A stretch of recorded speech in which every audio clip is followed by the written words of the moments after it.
আল্লাহ তাআলা বলেন, হুয়াল আউয়ালু ওয়াল আখিরু ওয়াল যাহিরু ওয়াল বাতিন ওয়া হুয়া আলা কুল্লি শাইইন আলীম। অর্থাৎ তিনি প্রথম, তিনি সর্বশেষ, তিনি প্রকাশমান ও অপ্রকাশমান এবং তিনি সব বিষয়ে সম্যক পরিজ্ঞাত।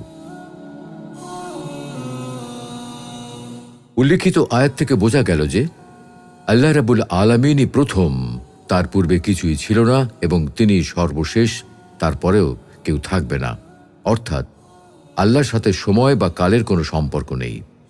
আল্লাহর কাছে কোনো অতীত নেই, কোনো ভবিষ্যৎ নেই। রাসূলুল্লাহ সাল্লাল্লাহু আলাইহি ওয়াসাল্লাম এভাবে দোয়া করতেন।